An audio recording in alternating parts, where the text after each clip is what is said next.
100년을 살아보니 그때가 가장 아름다운 날이었습니다. 젊은 피가 있다고 하면 나라를 위해서 투쟁하는 것이 올바른 일이 아니야. 두려움 없이 가리라. 그것은 당신 스스로 선택한 길이었습니다. 한국말 말살 정책을 노골적으로 쓰고 있었는데 한국 사람들에 대한 탄압을 했다고요. 일제의 총칼도 그들의 항일 정신을 꺾을 순 없었습니다. 민족적 차별을 당한 것이 붕괴해가지고 무장 투쟁을 했는데 우리의 빛이 어둠을 물리친 역사적 그날. 눈물이 나더라고요. 진짜 살긴 살았구나. 우리가 이렇게 활동한 그 대가가 헛되지 않았다. 그것은 광복 정신입니다. 학생 독립운동에 청춘을 바친 3명의 생존 애국지사. 그들의 마지막 증언입니다.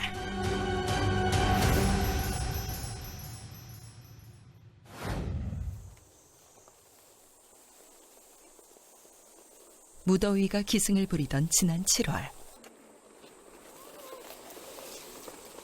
망자는 이보다 더 뜨거운 삶을 사셨기에 누구도 불평 한마디 없이 산을 오릅니다. 어디 계셔? 일찍 오셨네요.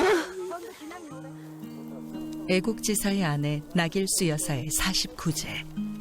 고단했던 이승의 날들과 영영 작별하는 날이지만 정작 75년을 해로한 당신의 남편은 이 자리에 오지 못했습니다. 그걸 하나 접어가 접. 나는 그림자로 족하다 하셨던 아내이자 어머니. 아버님 먼저 돌아가시면은 합장이 가능한데 나중에 아버님 이제 돌아가시면 대전 국립현충원에 가시고 여기서 다시 이장에서 같이 합장할 계획으로 있습니다. 그동안 고생 많으셨습니다. 그 작은 책으로 저희 구남매를 훌륭하게 키우시고 농사일까지 근검전략의 모범이셨습니다. 어머니 존경하고 사랑합니다. 사랑합니다. 사랑합니다. 어떤 역경 속에서도 꺾이지 않는 나무가 아버지였다면 스스로 꺾여 걸음이 되고 그 나무를 지탱케 해준 이가 애국지사의 아내 어머니였죠. 지금 요양원으로 다 가세요. 네. 기다리고 계실 아버지를 뵈러 가는 길. 그 심정을 어찌 헤아릴 수 있을까요? 어머니 가시고는 좀 마음적으로 많이 우울해하시고 그래갖고 좀 기분이 좀 안 나시는가 봐요. 그리고 건강도 좀 안 좋으시고.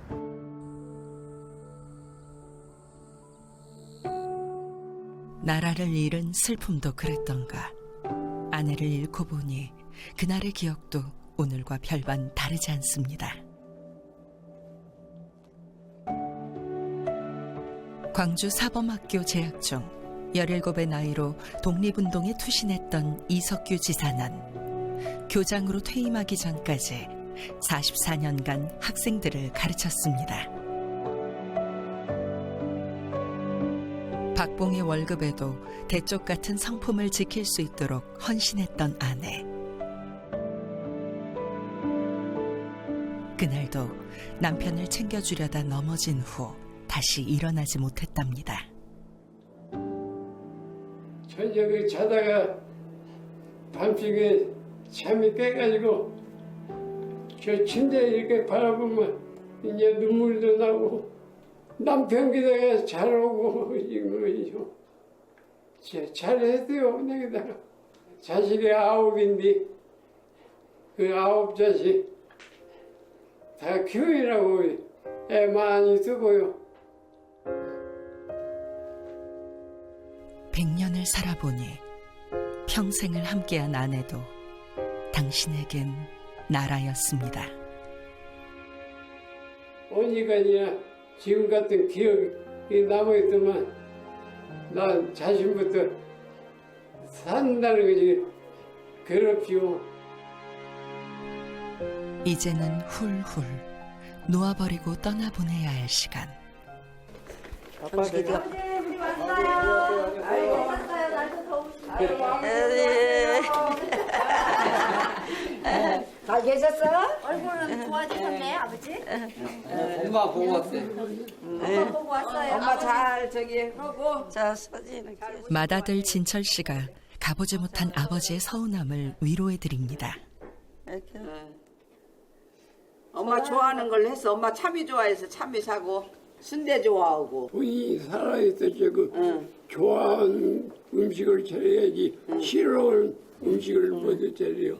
아버지가 엄마 생일날 생일 선물 따로 안 하셨어요. 순대 꼭 사갖고 오셨어요. 엄마 생일 선물로. 근데 엄마가 그걸 손질을 다 해서 크게 한 솥 끓여놓고 그걸 며칠을 드셔요. 안 맞다고 잘못했고. 예쁘셨어요? 야만요. 얼마나 예뻤어요? 많이 예뻤어요. 9 자식 잘 키우는 일이 당신에겐 독립운동이라고 했던 아내. 떠나고 나니 그 말이 참말인 것 같습니다. 조선 가서 잘 살으라고 해야지 뭐 잘 말 있겠어요. 나 갈 때까지 좀 기다리라고. 하루가 멀다 하고 구남매가 교대로 드나드니 더할 나위 없습니다. 이 또한 아내의 공이 크죠. 사무제 지내려고 했었다. 49제. 49제. 그제 이제 샥별이 되어서 식사도 잘 하시고 걱정 말아요. 잠도 잘 주무시고. 걱정 말아요. 당신은 걱정 마라 그 말씀에 오히려 발길이 떨어지질 않습니다. 그런 독립운동을 저희 아버님이 그렇게 하셨다는 것이 아이고 우리는 정말 아버지 100분의 1, 1000분의 1도 못 따라가겠구나. 사실 요즘 젊은 애들한테 존경하는 사람이 누구냐고 하면 이수신 장군 보통 그렇게 얘기하잖아요. 근데 저는 진짜 우리 아버지 자랑스러운 애국지사님 이석규님 제일 존경한다고 말하고 싶어요.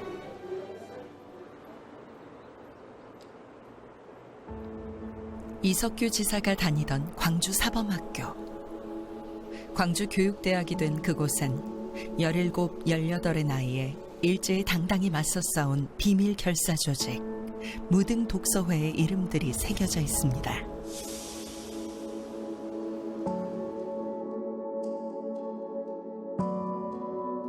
옥대호, 안동길, 각이세비 다 죽었어요. 나 혼자밖에 없어요. 너희들이 독립운동을 한다고 독립이 될 것 같으냐. 그 비웃음에 보란듯 학생들은 비장한 각오로 항일 결사 조직을 만들었습니다. 제일 처음에 어째서 우리는 일본의 나라를 약탈당했냐. 그 원인을 알아야겠다 이거죠. 그 무등 독서계 회원 사촌행이 상해 임시정부에서 활동하고 있었어요. 그 사촌행으로 하여금 정보도 듣고 우리나라가 일본에게 나라를 약탈당했다는 그 원인을 알게 됐죠. 내선 일체라는 구호를 내걸고 민족 말살 정책을 자행하던 일제강점기 말. 일본 총독부 중심으로 해서 전적으로 일본화 시키려고 가진 수단 방법을 다 쓰고 있는 그때였다고요. 일본과 조선은 한 몸이다. 조선 사람도 일본 천황의 아들, 딸이다. 이렇게 학교에서는 교육을 하면서도 일본 밖에 나와서는 그렇게 민족적 차별이 있는가 하고 비로소 느꼈어요. 일본 천황을 신으로 섬기며 충성을 다하라는 세뇌교육, 황국 신민 정책의 짓밟힌 현장이 학교였죠.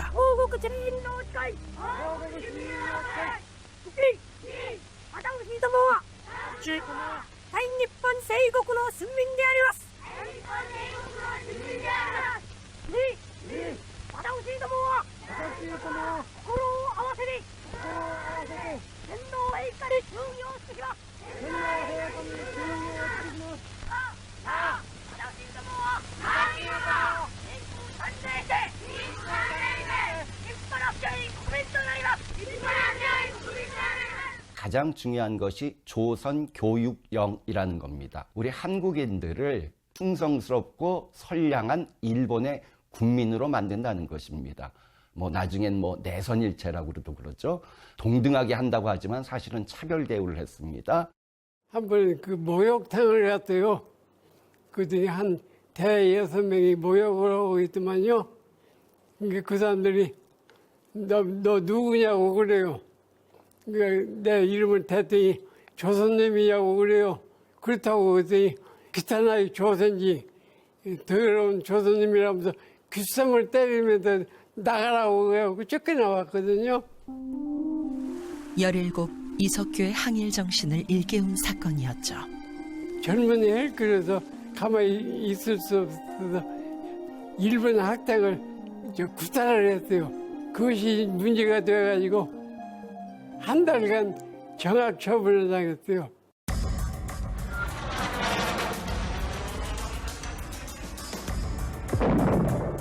미국 태평양 함대를 선제 공격한 일제의 진주만 공습.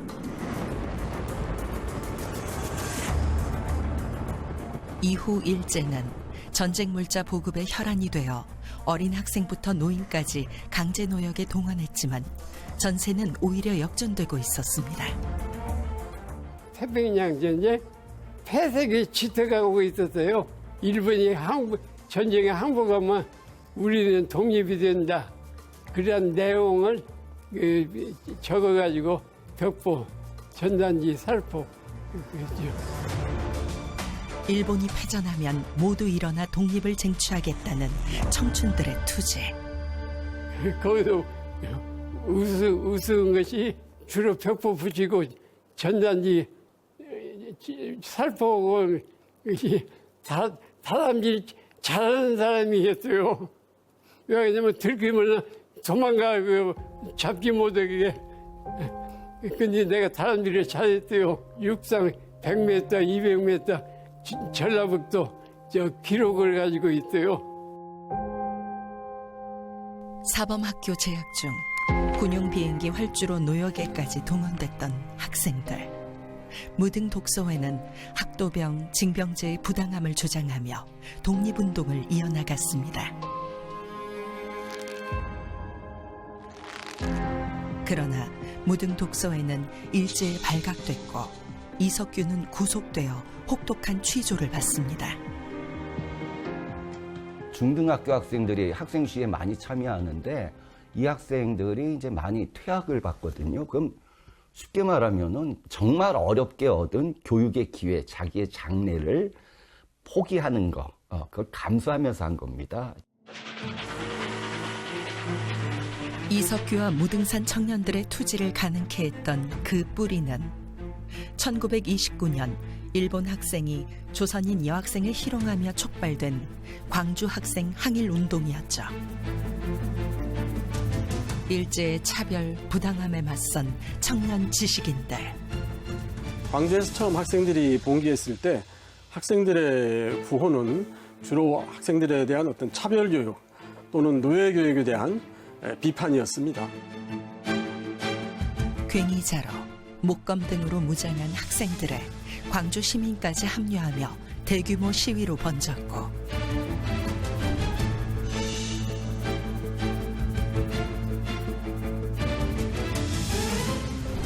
(3.1운동) 이후 전국 320개 학교 학생들이 참여하는 독립운동의 거대한 물결이 되었습니다. 광주 학생운동이 전국으로 확산된 이유는 당시 학생들의 식민지 노예 교육에 대한 불만이 아주 팽배해 있었기 때문입니다. 그러다가 이제 나중에 일본 제국주의 타도라든가 그러니까 조선 독립운동의 성격을 띈 것이죠. 그런 가운데에서도 어떤 항일에 대한 열망, 의지, 그 조직을 유지시킨 것이 학생운동계였고 1926년 60만 세 사건을 전후해서 특히 서울 지역의 학생운동 계열이 굉장히 조직화가 됩니다. 3.1운동이 독립투쟁의 물꼬를 텄다면 1926년 순종 인산일에 벌어진 60만 세는 학생운동을 보다 조직화된 세력으로 이끌었죠.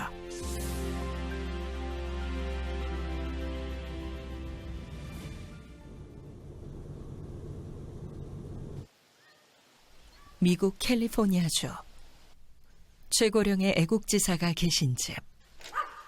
안녕하세요. 안녕하세요. 한국에서 왔습니다. Come on in, please. Nice to meet you. 지사님 안에 계신가요? 예. 아, 네. 지금 부엌에서 기다리고 계세요. Come in. 안녕하세요. 예, 안녕하세요. 그런데 저희 형부 멀리서 오시느라고 수고 많으셨습니다. 네, 어서 오세요. 안녕하세요. 어서 오세요. 우리 안녕하세요, 지사님. 안녕하세요. 안녕하세요. 한국에서 왔어요. 지사님 뵙고 싶어서. 어릴 때 이민 와서 미국 생활이 더 익숙한 며느리. 오늘은 친정언니가 일을 거들지만 한국 음식은 8년 전 작고하신 시어머니께 배웠답니다.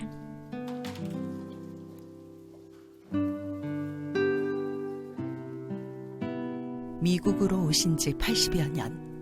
그 긴 세월도 지우지 못한 게 시아버지의 입맛이랍니다. 이북에서 오셔가지고 냉면을 너무 좋아하세요. 그래서 냉면도 좋아하시고 요즘에는 치아가 좀 안 좋으셔서 항상 죽을 끓여드려요. 근데 가끔 가다가 이렇게 더운 날에 시에는 냉면 해드리면 너무 좋아하셔서 오늘 냉면 준비했어요. 105세의 최고령 애국지사. 지금도 당신은 돋보기 없이 하루도 빠짐없이 성경을 정독할 만큼 학구열이 대단하신 분이죠. 조선의 현재와 장래라는 책을 탐독하며 독립운동을 결심한 때는 16, 평양 숭인 상업학교 재학 시절이었답니다. 그때에 일본 사람들이 철저히 일본말을 중심으로 해가지고 우리를 일본화 시키려고 완전히 자기 것으로 만들어 보려고 가진 애를 다 쓰고 있는 그러한 때였다고요. 한국 독립을 위한 운동을 하야 되겠다. 중학생이던 그는 독서회를 조직하고 일제의 차별과 억압에서 벗어나 조국 독립을 쟁취할 것을 모의합니다. 들키지 않게 위장한 이름 축산계. 그들의 결의는 비장했습니다.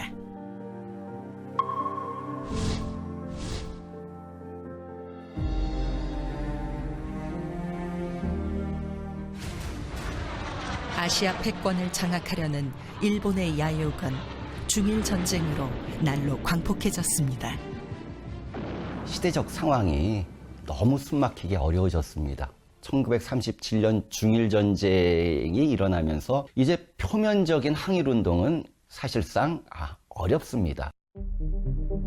항내 통제도 더욱 강화됐죠. 학생들의 항일 조직이 발각되면 어떤 만행이 자행될지 누구도 예측할 수 없던 상황. 항일운동이 비밀결사, 지하운동으로 펼쳐지게 되고 당연히 규모도 적죠. 10명, 20명 이하의 소수로서 비밀결사로 진행됩니다.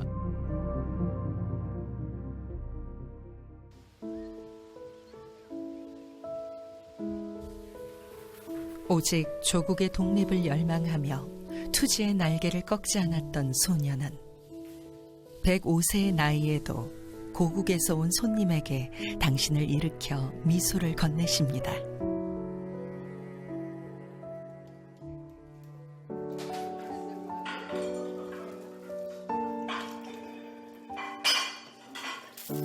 그 사이 당신의 며느리는 예전에 아버님이 즐겨 드시던 한국 상차림으로 정성을 다합니다.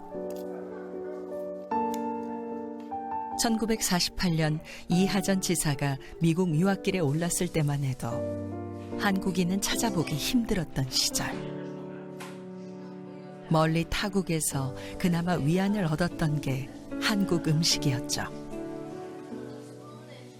수고하신 여러분들 주께서 축복하시사 은혜 가운데서 모든 일이 주께 영광 돌릴 수 있게 하여 주시옵소서. 아멘.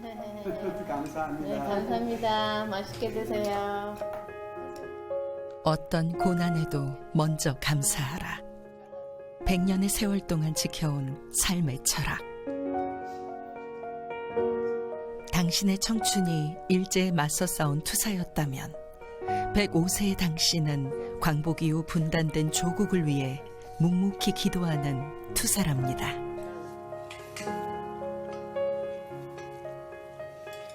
아주 진미한 감사하다고 같이 먹어서 참 좋다고요. 우리 어머님께서 해주는 음식이 참 제일 좋아하는 게 만두국이었다고. 만두. 100세를 넘기고도 어머니의 온기를 잊지 못합니다. 네, 멸치볶음을 너무 좋아하세요. 식당에 가면 시간 나빠서 나는 죽을 먹어야 돼, 뭐 이런 걸 먹어야 돼 하셔서 그런 거 마른 거는 못 드시는 줄 알았는데 그건 그냥 막 입에 넣어서 잘 드세요. 그래서 집에서 제가 볶아드려요. 그리운 어머니, 당신의 또 다른 이름이 조국이었죠.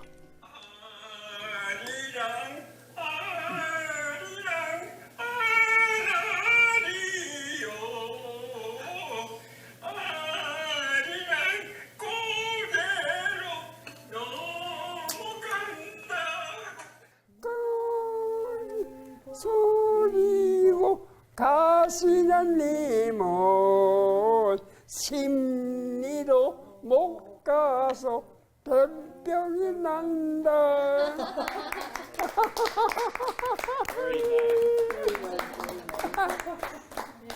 아직도 you I can remember. 광복 후 연희 전문학교를 졸업한 이하전은 1948년 미국 유학길에 오릅니다. 대학에서 공부하던 중 6.25 전쟁이 일어났고 어쩔 수 없는 선택 앞에서 그는 이민 1세대로서 또 다른 차별을 겪어야 했습니다. When I was growing up, there were maybe only 3 to 4 Oriental people. Japanese, Chinese, and 2 Korean people. And everyone, we had one black friend, but everyone was Caucasian. And so there was quite a bit of discrimination that I experienced in my entire life growing up, and even to today. 당신이 겪어낸 모진 차별과 핍박, 그 험난한 세월을 인종차별로 자식에게 대물림한다는 것은 또 다른 시련이었습니다. 갈등 끝에 내린 결단. 너희는 미국인으로 네 인생을 살거라. 그리고 당신은 앞서간 이들의 희생이 있기에 너희가 자유를 누릴 수 있다는 신념을 미주 민족단체 활동을 하며 행동으로 옮겼습니다. There he was a professor of Korean language, and he taught officers in all branches of the United States military, Air Force, Army, Marines, all, as well as CIA and various military government officials that were doing work in Korea. 의미 있게 산다는 건 모든 작은 순간에 확신을 갖는 것. 100년을 살아보니 당신이 가진 전부는 그 작은 순간들의 연속이었습니다. 1990년 서훈받은 애족장도 그 결과였죠. 전혀 모르셨어요. 가슴이 아프셔서 그런지 옛날에 그런 경험은 저희들하고 잘 말씀이 없으셨어요. 근데 어떻게 알았냐면 저희 큰딸이 대학에 들어갔을 때 라이브러리에서 책을 읽으면서 할아버지 이름이 이렇게 나왔대요. 그래서 할아버지 어떻게 그때 그렇게 하셨냐고, 고생이 많으셨냐고 우리 큰딸 크리스틴이 이렇게 물어봤더니 할아버지가 아주 진역살이 할 때 고생이 많았다. 우리는 벌써 일본 정책에 반대하는 나쁜 학생으로 도장을 찍어가지고 감옥살이 2년 반이라고 하는 그 법적인 그 사상범으로서 도장을 찍었다고요. 그 한국 사람들로서는 생존하기 어려운 그러한. 이하전 지사는 당신이 겪은 형극의 역사를 77세가 되던 해 옥중기로 펴냈습니다. 이것이 제1권인데 제1권에는 대개가 내가 어떻게 살아났냐 하는 이야기가 많다고요. 반세기가 지난 후에 썼어도 생생히 기록된 그날.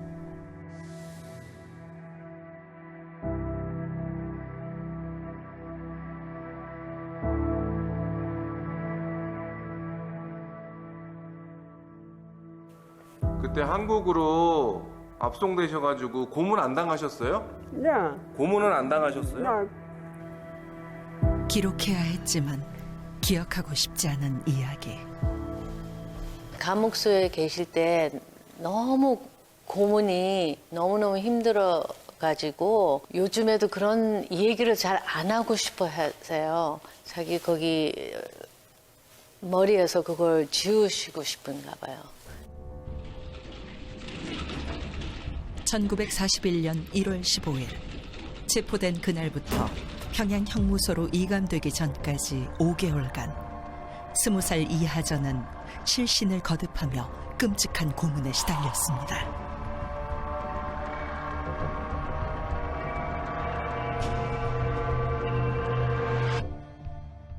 말씀 듣고 많이 놀라고 또 많이 울었어요.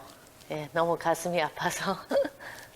시아버님으로서도 훌륭하신데 나라에서 아주 너무 훌륭하신 일을 많이 하시고 해서 저희들이 부족한 게 많아요. 나이가 자꾸 드시니까 자꾸 슬퍼져요, 제가. 좀 더 잘해드려야 되는데.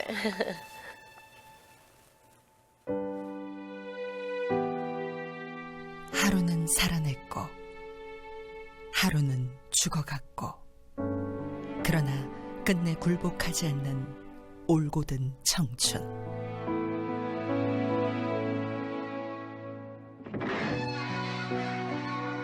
때론 침묵으로, 때론 저 깊은 기억의 감옥 속에 가뒀다가 한숨으로 토해내는 이야기. 그조차도 이젠 마지막 증언이 될 것입니다. 경찰서에서 3개월 동안 그런 고문을 당하는데 매로 두드러대고 막 괴롭힘을 당하는데 이거 죽을 지경에 다 멍이들어마고 오셨죠. 주로 당한 것이 가죽매 휘절이 그러면 풀이 튀는 거기 그것에 제일 많이 나오고 욕조도 되어있냐 얼굴 쳐박고 거꾸로 매달아놓고 콧구멍에다 고춧가루 물 붓고 이를 말았었어요. 지금 텔레비에서 고문하는 장면이 많이 나오지 않아요? 그거 볼 때 눈물이 나요. 그런데 취조실엔 일본 경찰만 있는 것이 아니었습니다. 고문을 당해서 원통한 것이 그 고문을 하는 놈이 조선놈이요. 일본 놈은 의자에 앉아서 삐씩 웃기나 하고, 근데 조선놈이 고문을 하는 거, 그게 제일 원통해요. 배후 세력을 캐겠다고 가해진 고문. 어린 학생들에겐 너무도 가혹한 형벌이었습니다. 그러나 학생들은 굴하지 않았습니다.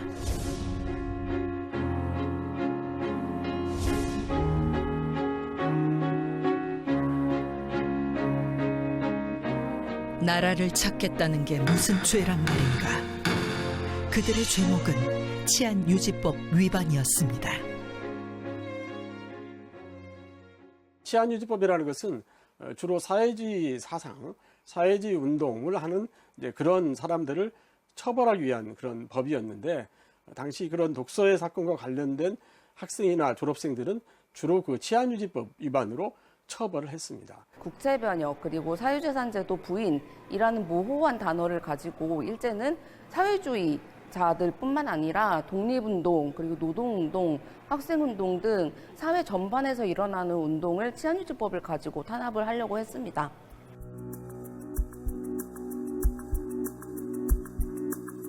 광주 항일 학생운동이 전국적으로 확산되자 1930년 일제 조선총독부 경무국이 그 전개 과정을 날짜별로 세세히 기록한 보고서. 가혹한 통제와 탄압 속에서도 검거 후 재판에 넘겨진 독립운동가의 수는 1940년대 들어 급증하게 됩니다.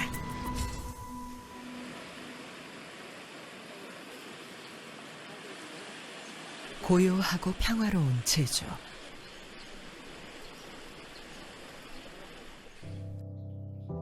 그러나 풍랑이 일 때면 어김없이 떠오르는 암울했던 기억.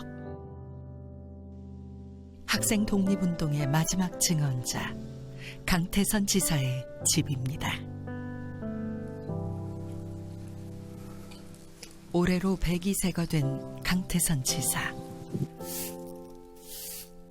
당신의 매일 아침은 마을 골목길을 청소하는 일로 시작됩니다.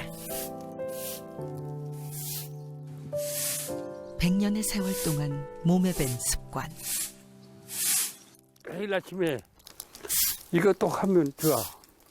아침 일찍 일어나서 이렇게 해서 운동 겸 말이야. 그래서 나가 마무리할 거면.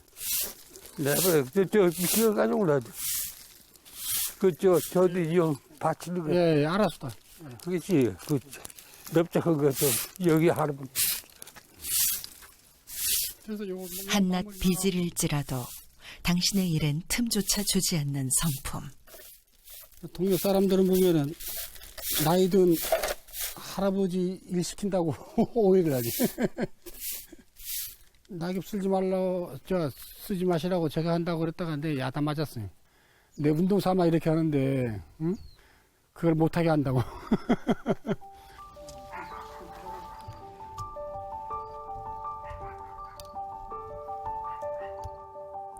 그 아버지가 그때 일본 그 동경재판소에서 판결을 받은 거. 그때 그냥 비로소 아버지를 알게 된 비밀 문서.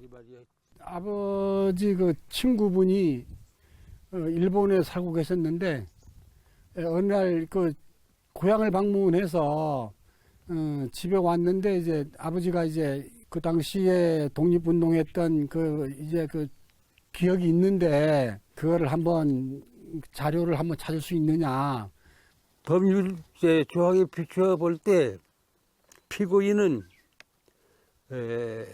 판시 소위 치안유지법 제5조 형법 55조에 해당됨으로써 소정 형기 법위 내에 있어서 피고인이 징역 2년 6개월에 처하고 제주로 이주해온 일본인들에게 어장, 토지, 야산, 목야지마저 빼앗긴 제주민들은 더욱 극심한 가난에 시달렸습니다. 공부를 해서 가난한 형편의 집안을 구하겠다는 일념으로 16 강태선은 작은 아버지가 계신 일본 오사카로 향합니다. 일본은 예, 그때 그 한창 돈벌이가 좋았을 때야. 그때가 나도 가면 고생이 되지만 그래도 개화된 나라니까 잘 되겠지 하고서 일본 간 거죠. 그러나 일본에 거주하는 조선인들의 삶도 한반도와 다르지 않았습니다. 차별과 멸시는 물론 강제 노역에 시달리는 게 다반사였죠. 조선인은 인간 이하로 죽어버린다니. 한국에 대한 그 혐오감 말이야. 일본 사람들이 조선 사람을 보는 것을 항상 자기네 그 노예 취급을 하는 그런 경향이 있더라고요. 이런 것에 대한 반항감이 생기기 시작하면서 일본에서 소학교를 마친 강태선에게 중학교에 진학한다는 것은 더 이상 희망이 될 수 없었습니다. 진학을 포기한 채 18의 청년은 민족, 민생, 민권에 관한 책을 읽고 비밀 결사 조직을 통해 무장 봉기까지 계획합니다. 약소명 자국이라고 해가지고 그대로 있을 수가 없다 이거야. 왜냐하면 일본은 일본 전략을 위해서 충성을 다하면 원래 조선 사람이 되어 조선 사람이 어째서 우리나라를 위해서 충성을 할 건데 일본에 충성을 하니 건덕적인 모순이 나는 거예요. 우리도 나라가 있고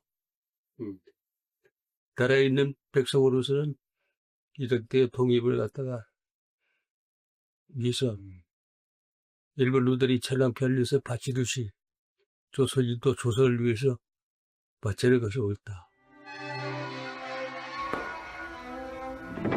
그러나 그의 모든 계획은 일본 경찰에 검거되면서 수포로 돌아갑니다. 오사카 지방재판소에서 2년 6개월을 선고받은 그가 풀려난 건 광복의 날. 한 2년 살아가지고서 남은 사진을 보니까 뼈만 남은 거예요. 뼈만 남아. 1년만 더 살았으면 어떻게 되느냐. 대동아전쟁에서 군대를 먹을 쌀도 없어서 그런데 생무소에서 말이야. 나쁜 짓 털어놓은 놈들 말이야. 이거 먹일 필요 없다고 밥을 막 줄여가지고서 여러 실수를 다 만들어 버리는 게. 곳곳이 패인 돌틈 사이로 새 생명이 길을 냅니다. 성한데 없는 당신의 청춘도 조국의 독립, 희망을 키워냈죠.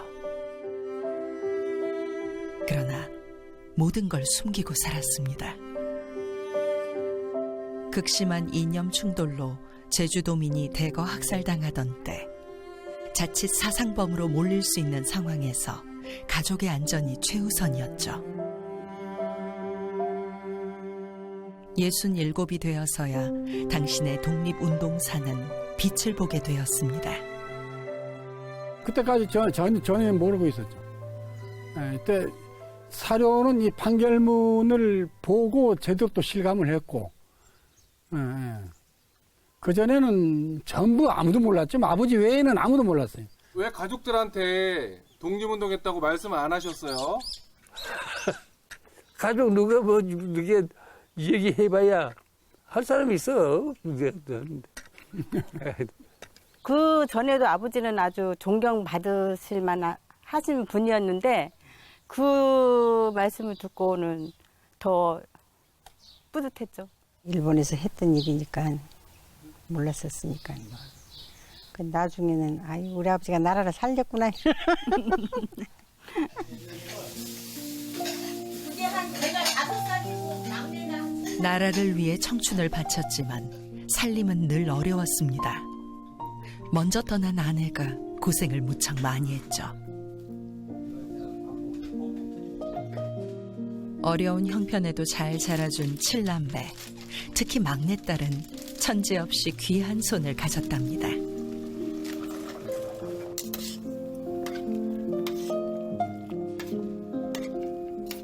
국수에 먹을. 지사님도 국수 드시나요? 국수 예 좋아하세요. 면 종류 좋아하세요.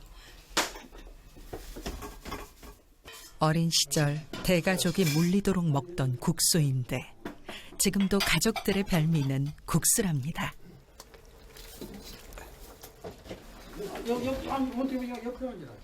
한 상에 둘러앉아 별다른 찬 없이도 정을 나누며 먹던 음식.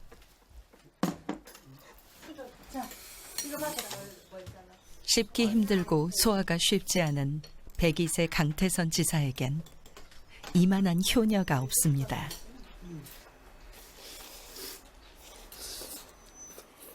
일상생활 죽과 이것도 좀 부드러우니까 먹지.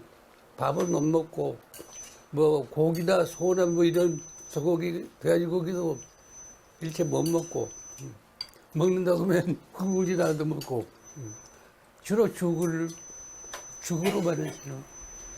좋아하시니까 해를 드리면서도 좋아요. 근데 작았다는 게 더 잘 잡혀요. 이제 입맛이 딱 맞나 봐요. 입맛에 맞게 잘해요? 잘해요. 다 잘합니다. 말하지 못하고 홀로 견뎌낸 아버지의 세월이 소소한 기쁨으로 꽃을 피웁니다.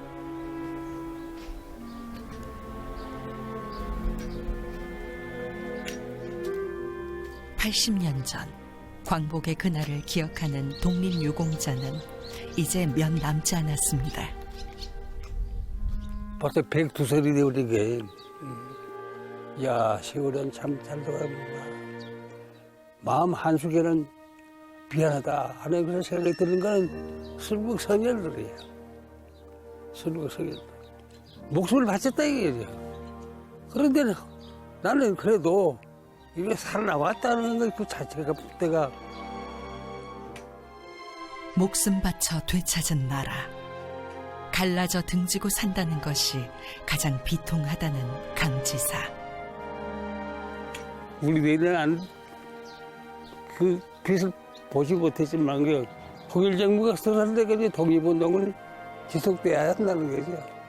먹지 않은 창조에 대한독립 만세 소리가 울려 퍼질 때까지.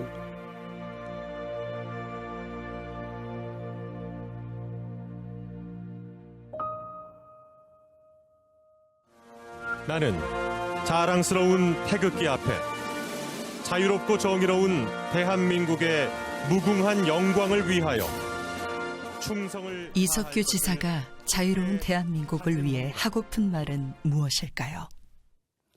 우리는 독립운동을 하며 목숨을 걸고 만세를 불렀습니다. 이제는 마음껏 만세를 부르겠습니다. 대한민국 만세! 만세! 대한민국 만세! 만세! 광복의 불씨를 지켜낸 청춘. 그들은 학생들이었습니다.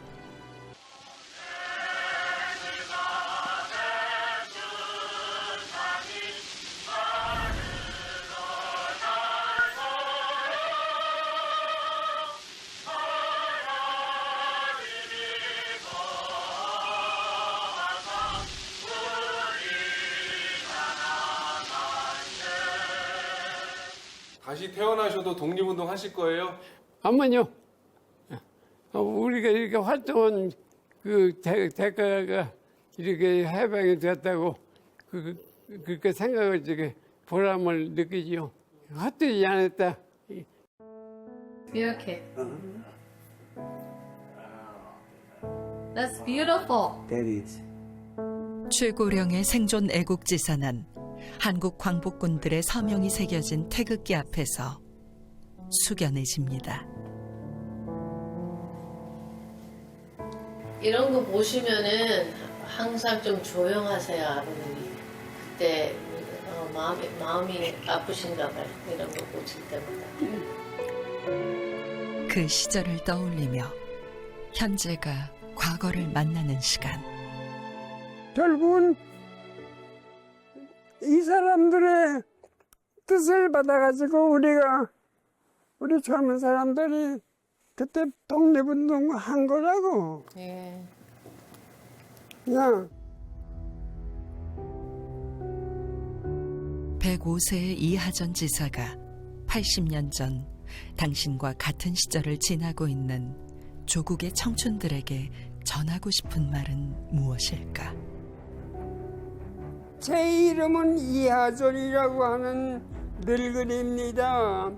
제가 일평생을 통하여서 깊이 믿고 또 젊은이들에게 알려주고 싶은 생각이 하나 있는데 그것은 광복정신입니다. 우리 젊은 이들이 이 광복정신을 더욱더 신봉할 때에 우리나라는 반드시 앞으로 큰 자랑스러운 민족이 될 수 있다고 저는 굳게 신념하는 바입니다.